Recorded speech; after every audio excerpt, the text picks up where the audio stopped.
Hello everyone, my name is Hemant and you are watching Crediwealth. और Crediwealth की हमारी technical analysis series को आगे बढ़ाते हुए मैंने आने वाले हफ्ते के लिए कुछ स्टॉक्स को सेलेक्ट करके रखा है। एंड लास्ट वीक हमने जो वीडियो बनाई थी उस वीडियो में जो जो हमने स्टॉक सेलेक्ट किए थे, जैसे एग्जांपल के लिए एनबीसीसी, काफ़ी अच्छे हमें आउटकम, काफ़ी अच्छे रिजल्ट्स हमें उनमें देखने को मिले। एंड इसी तरीके से लास्ट जो मैंने वीक पे जो वीडियो बनाई थी उसे आपने काफ़ी पसंद भी किया था।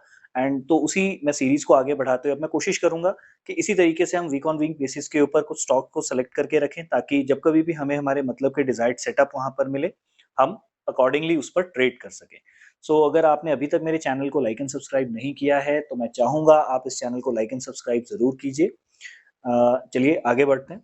तो सबसे पहला स्टॉक जो मैंने अपकमिंग वीक्स के लिए जो सेलेक्ट किया है, that is by the name of Everest industries. और देखिए, स्टॉक को सेलेक्ट करने के पीछे का रीजन बहुत सिंपल है। यहाँ पर अगेन आप देख सकते हैं किस तरीके की प्राइस मूवमेंट यहाँ पर बन रही है। अगेन एक अप एंड हैंडल फॉर्मेशन है। और यहाँ पर अगर हम यहाँ पर देखेंगे तो प्राइस ने बहुत ही जबरदस्त एक प्राइस एक्शन यहाँ पर बनाया। प्राइस ऑलमोस्ट अपनी रेजिस्टेंस के पास क्लोज हुआ है। और यहाँ से हम एक्सपेक्ट करके चल सकते हैं कि हमें नेक्स्ट वीक में एक काफी अच्छा ब्रेकआउट इस स्टॉक में आने वाले समय पर देखने को मिल सकता है।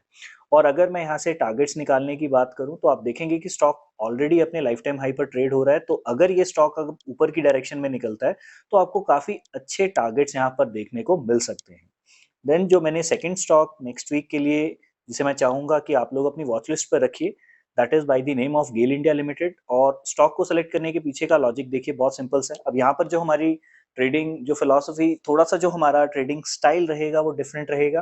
तो अगर आप देखेंगे कि लास्ट वीक स्टॉक ने काफी अच्छा एक ब्रेकआउट बनाया था, और ब्रेकआउट करने के बाद जिस लेवल के ऊपर ये काफी लंबे टाइम से स्ट्रगल करता आ रहा है सिंस 7 जून 2021, फाइनली लास्ट वीक ये उसके ऊपर क्लोज हो गया था। तो अगर आप देखेंगे इस वीक में प्राइस ने एक जो कैंडल बनाई है वो एक नेगेटिव कैंडल है, ऑल्दो इसका वॉल्यूम भी बहुत ज्यादा हाई है।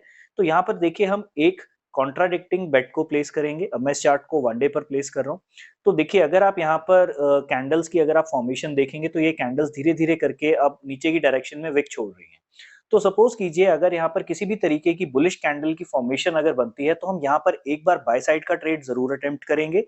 लेकिन बाय एनी चांस अगर प्राइस वापस से इस लेवल के अंदर एंट्री कर जाता है तो हम अपना स्टांस कंप्लीटली चेंज कर देंगे। तब हम स्टॉक को आने वाले समय पर और नीचे की डायरेक्शन में ट्रेड करता हुआ देख सकते हैं। लेकिन बाय एनी चांस अगर यहाँ पर किसी भी तरीके की बुलिश कैंडल की फॉर्मेशन होती है तो हम यहाँ से बाय साइड की डायरेक्शन का व्यू बना करके ही चलेंगे। देन जो मैंने नेक्स्ट स्टॉक अगले वीक के लिए जो मैंने शॉर्टलिस्ट करके रखा है, that is PTC India financial services limited. और देखिए, इस स्टॉक को सेलेक्ट करने के पीछे का रीजन मैं आपको समझाना चाहूंगा। सबसे पहले तो आप यहाँ पर इन वॉल्यूम्स के ऊपर नजर डालिए। बहुत ही ज्यादा हाई वॉल्यूम्स इस स्टॉक के अंदर आ रहे हैं। एंड प्लस अगर मैं एक बार इस चार्ट को मंथली टाइम फ्रेम पर अगर मैं कर दूं तो आप जैसे ही मंथली टाइम फ्रेम पर करूंगा तो आपको ये दिखेगा कि स्टॉक इस लेवल पर बहुत लंबे समय से इसने स्ट्रगल किया था। आप देखेंगे बहुत सारे अटेम्प्ट्स है लेकिन कभी भी प्राइस इस लेवल के ऊपर क्लोजिंग बेसिस पर बंद नहीं हुआ। लेकिन लास्ट मंथ की कैंडल ने बहुत अच्छी बुलिश कैंडल बना करके इस लेवल के ऊपर क्लोजिंग दी है। और मैं अब यहाँ से एक्सपेक्ट कर रहा हूँ कि स्टॉक में हमको काफी अच्छे ऊपर की डायरेक्शन के टारगेट्स देखने को मिल सकते हैं। और इन्हें निकालने के लिए हम फिबोनाची रिट्रेसमेंट की हेल्प ले सकते हैं। तो अगर मैं फिबोनाची रिट्रेसमेंट लगाऊं तो यहाँ पर देखिए, इस स्टॉक में एटलीस्ट 28 टू 33 रुपीज तक ये जो पूरा का पूरा जोन है, इस पूरे जोन के अंदर मैं एक्सपेक्ट कर रहा हूँ कि ये स्टॉक आने वाले समय पर आ सकता है। तो काफी अच्छा रिस्क रिवॉर्ड सेटअप हमें यहाँ पर बनता हुआ दिखाई दे सकता है। तो मैं चाहूंगा इस स्टॉक को भी आप लोग अपनी वॉच लिस्ट पर जरूर रखिएगा। एंड जैसे ही आपको यहाँ पर किसी भी तरीके की एक अच्छी बुलिश कंफर्मेशन या आपको एक बहुत अच्छे रिस्क रिवॉर्ड के साथ अगर एंट्री करने का मौका मिलता है तो आप स्टॉक में एंट्री कर सकते हैं। सो उम्मीद करता हूँ आज की वीडियो आपको काफी पसंद आई होगी, इन्फॉर्मेटिव भी लगी होगी। हमने यहाँ पर कुछ स्टॉक्स को शॉर्टलिस्ट करके रखा है और हमने किस तरीके से इन स्टॉक्स को ट्रेड करना है उसके लिए हमने अपना ट्रेडिंग प्लान भी सेट कर लिया है। अगर आप चैनल पर नए हैं तो चैनल को लाइक एंड सब्सक्राइब जरूर कीजिए, और अगर आप मेरे रेगुलर व्यूअर हैं तो इस चैनल को ज्यादा से ज्यादा लोगों के बीच में पहुंचाइए, इसे शेयर कीजिए। Thank you. Bye bye.